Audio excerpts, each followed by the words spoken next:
do casinos have any ties with gang activity, mob, or anything like that? The shortest answer is hope not. Um, they could. There's just no way to prove it if they prove it. But it used to. It was pretty much public information. They used to, but now they are heavily regulated. So for them to have any ties with anything illegal activity would be a disaster for them. But anything can happen, right? So as a result, they've had to change a lot of things, you know. And for instance, if you are a advantaged player and you really, or I guess really doesn't matter how much you win, even if you lose, because there are cases of people, card counters, that get kicked out of a casino while they lose $10,000. Then you have to think, why would they kick out these card counters when they lose that much money? Well, for one reason, because they know that they're going to come back, or they just keep playing and they'll get their 10,000 back plus another 10,000 or 20,000. I mean, this has been going on for years. So while it's illegal to them to accuse an advantage player of cheating, that's would be false accusation, and it's actually a misdemeanor. You know, it's not just and you know, nowadays corporate lawsuits are different now. Used to be you go and sue a corporation and just settle with money. That's not how it works now. This has been going on for many years, actually, recent years. If there's in other words, if a casino accuses you of cheating when you're counting cards, let's say, because it's 100% legal. In fact, there are 2 states where it's against the law for the casino to stop you from playing because you're counting cards. It's against the law. Okay, but they'll find other ways to get you out. They'll just keep, you know, they have ways. These are the biggest charlatans you ever run across. But if a casino accuses you of cheating, okay, then that's a misdemeanor, possibly a felony. So if there's a claim filed, the prosecutor might want to go after casino staff and executives. I mean, because that's how a corporation is dealt with. If a corporation does commit some sort of misdemeanor or felony, they'll go after everybody there. I mean, you see, like, you could do that. You could have a, you know, it only costs $100 to form a corporation, right? Anybody can go form a corporation and then go and commit some bank fraud. So does that mean you say, oh, that was a corporation doing it, it wasn't me? Yeah, right. You're going to go to jail, you know. And it's the same with the casino. There's no difference, you know. So that's why when they suspect that you're counting cards, they're not going to say, oh, you're cheating, because they know they can go to jail for that, you know. So what do? They usually say your game is too good for us. They say you're too good. We can't let you play here. Which is the most cowardly thing you can say. I mean, how much of a coward could you be to say you're too good for us? So in other words, all you want is you want people to come in, give you the deed to their house, their pink slip to their car, just empty the bank account of the casino, right? That's it. I mean, these are the biggest charlatans, biggest crooks, biggest thieves. You can't be a decent person and work in a casino. It's impossible, because I would say 95 to 99% people that go to casinos are not advantaged players. They lose everything. They keep losing. And do you really think that someone's going to sit there and lose hundreds or even thousands with a smile on their face? Of course not. They don't know why they're losing. They didn't have any training. They just learned how to play poker. They're learning how to play blackjack or how to go to a crab table and throw the dice. They don't have any training.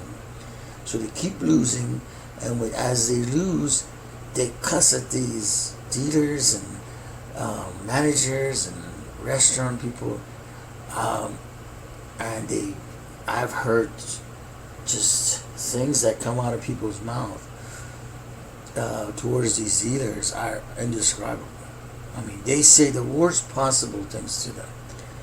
So do you really think that you're gonna go get a dealer's license and put up with all this abuse and just be a normal person? Come on now. You can't, you know. So it's just a matter of time before you change. And by change, I mean you start to hate people. And you just love it so much when they lose, you know. You're just down inside, and, you know, and you can see that. You can see some of these dealers, they hate people so bad that when the person loses, you can just see how happy they are.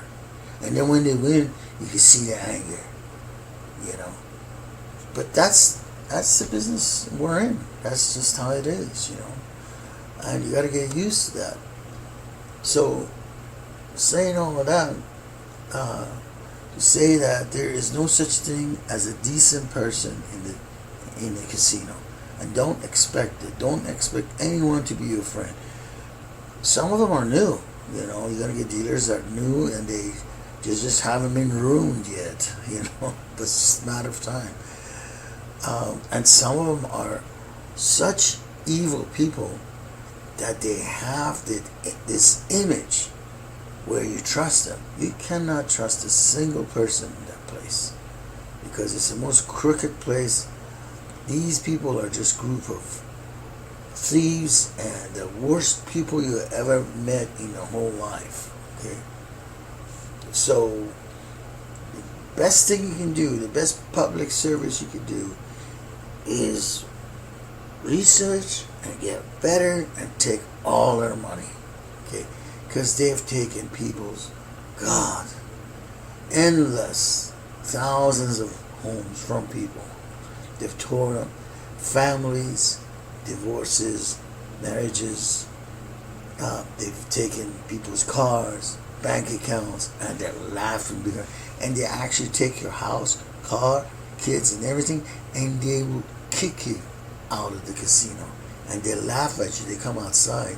Instead, when you don't even have money to take the bus, they laugh at you, and they'll probably beat you up. You know, if you're trying to do something, they'll beat you up. You know, and if you've been around for years and years, if you just go to a casino on a Friday night, you might not see all of this.